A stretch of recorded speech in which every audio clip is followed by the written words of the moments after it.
bà kia này bà xài đúng 3 ngày thôi bà ra bà mừng gì mừng vô like. Bệnh gì có thể tự hết, chứ nấm móng mà muốn tự hết còn khó hơn cả lên trời nữa đấy các bác. Bác nào đã từng sử dụng em serum chuyên đặc trị nấm móng EL này thì cũng biết rồi, em này cung cấp dưỡng chất giúp triệt tiêu vi nấm, phục hồi lại móng mới nhanh chóng. Sử dụng đầy đủ 2 lần sáng tối thôi, chẳng mấy chốc mà móng đẹp ra trông thấy.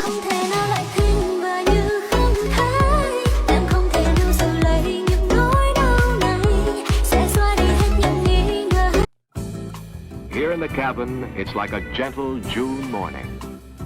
But compared to today, released health books and cookbooks. Soon, coffee shops were serving up golden lattes, a riff on the traditional Indian home remedy called haldi doodh. And turmeric wellness shots took off.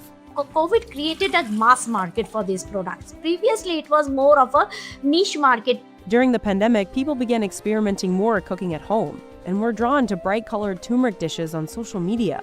The color of turmeric, that gold orange, really pops. Big multinational companies even swapped out synthetic dyes for the spice. In 2016, Kraft replaced the chemical yellow dye in its mac and cheese with turmeric.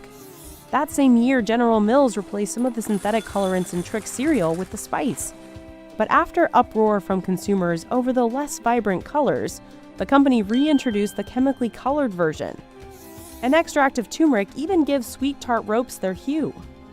But despite all this rising demand, Indian turmeric farmers still aren't guaranteed a good price because what they grow isn't high enough in valuable curcumin for US and European pharmaceutical markets. Because those are the traditional processes, curcumin was not a number that was measured. A longer growing cycle contributes to more curcumin. In India, they're not letting it sit in the soil for long periods of time, so that will just by nature mean it has lower curcumin content.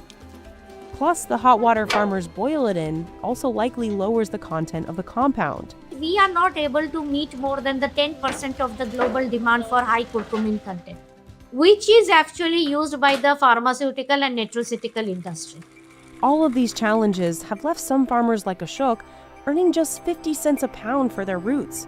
That same turmeric might sell for $15 at a New York City Whole Foods. Indian turmeric is also facing growing competition from other countries.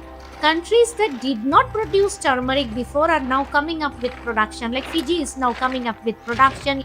About a decade ago, Fiji grew just 4% of the turmeric the US imported.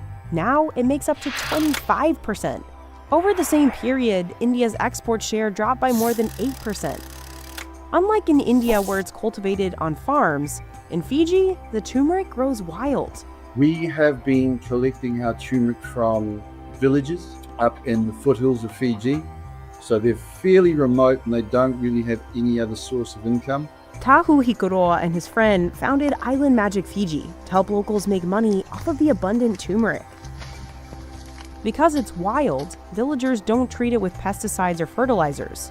You can't use fertilizers and pesticides in Fiji. They're too expensive to start with. The lack of additives is likely one reason this turmeric has higher curcumin levels than in India.